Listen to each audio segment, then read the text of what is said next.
নমস্কার বন্ধু, দেখুন এটাকে বাংলায় বলে আমলকি, অনেকে বলে ধাত্রী ফল, অনেকে বলে অমৃত কলা, আবার অনেকে বলে শ্রীফল। হিন্দিতে বলে আমলা আর সংস্কৃত বলে ধাতু ফল। রোগ সারাতে আমলকির বিকল্প আর কিছু নেই। যাদের অম্ল রোগ আছে 4 গ্রাম পরিমাণে আমলকি পাতার রস আর আখের চিনি মিশিয়ে যদি সকালে একবার খেতে পারেন, অম্ল রোগ চিরতরে ভালো হয়ে যায়। যাদের কোষ্ঠকাঠিন্য কোষ্ঠবদ্ধতা আছে, আমলকি, হরিতকি, বহেরা এই তিনটি যদি রাত্রেবেলা একত্রে ভিজিয়ে রেখে সকালবেলা খালি পেটে ওর জলটা খেতে পারেন, আপনার বায়ু, পিত্ত, কফ এই তিনটি দোষকে নির্মূল করার মতন ক্ষমতা আছে। যাদের বহুমূত্র রোগ আছে, আমলকির গুঁড়ো 3 গ্রাম, চায়ের চামচে 1 চামচ মধুর সঙ্গে মিশিয়ে খেলে বহুমূত্র রোগ ভালো আপনি রেজাল্ট পাবেন। তবে মধুটা হতে হবে নিম ফুলের মধু অথবা আমের মধু বা কালোজামের মধু হওয়া দরকার, কারণ এই 3টে ফুলের মধু বহুমূত্র রোগের দারুণ কার্যকর। যাদের চোখ ওঠে, আমলকির রস 2 ফোঁটা করে সারাদিনে 2 বার চোখে দিলে চোখ ওঠা ভালো হয়ে যায়। 2-1 দিন দেবেন, দেখবেন চোখ ওঠা একদম ভালো হয়ে যাবে। যাদের মাথার চুল উঠে যায়, কাঁচা আমলকি বেটে 3 ঘন্টা আগে যদি মাথায় মাখেন, চুল ওঠা বন্ধ হবে, চুলের গোড়া শক্ত হবে, অকাল পক্ষতা দূর হবে। অনেকে আমলকি বেটে নারকেল তেলের সঙ্গে ব্যবহার করে এতে রাতে ভালো ঘুম হয়, মাথাও ঠান্ডা থাকে।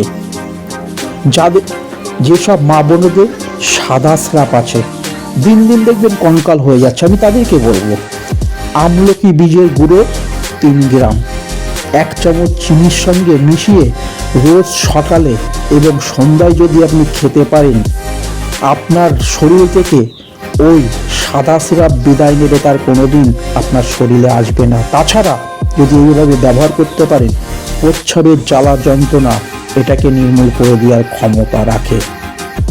যাদের নাসা রোগ আছে, গরমের সময় দেখবেন অনেকের নাক দিয়ে রক্ত বের হয়, শুকনো আমলকি জলে বেটে আপনি আপনার মাথার ব্রহ্মতালু আছে, ব্রহ্মতালুতে প্রলেপ দেবেন, ওই নাসা রোগটা একেবারে নির্মূল হয়ে যাবে।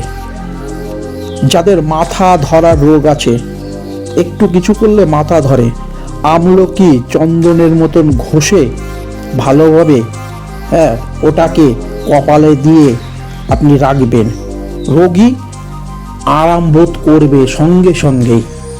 শুধু তাই নয়, যাদের হিক্কা রোগ আছে, অর্থাৎ ঘন ঘন হেঁচকি ওঠে, একটা কাচের গ্লাসে 5 গ্রাম আমলকি, অপর একটি কাচের গ্লাসে 15 গ্রাম মিশ্রি ভিজিয়ে রাখবেন। 4 থেকে 5 ঘন্টা ভিজিয়ে রাখার পর ওই উভয় জল একসঙ্গে মিশিয়ে আপনি খান, দেখবেন আপনার ব্যাপক পরিমাণে আপনি রেজাল্ট পাবেন। আমলকি এতটা পরিমাণে একটা ক্ষমতাশীল একটা ঔষধ, তা আমি প্রত্যেককে বলবো আমলকি ব্যবহার করবেন। আপনি আমলকি সিদ্ধ করে খান, আপনার শরীরের উপকার ছাড়া অপকার কিন্তু আপনার হবে না। আমলকি সম্বন্ধে আপনাদের কয়েকটি কথা সকলে জেনে রাখা অবশ্যই দরকার। একটা কমলা লেবুতে যে ধরনের যেসব উপকারিতা আছে, তার থেকে 20 গুণ বেশি উপাদান রয়েছে আমলকিতে। অজীর্ণ রোগে আমলকি খেলে প্রাথমিক অবস্থায় গলাবুক একটু জ্বালা করতে পারে, এতে ভয়ের কিন্তু কিচ্ছুই নেই। কয়েকদিন এইভাবে খেলে আপনার ওই উপসর্গগুলো আর থাকবে না।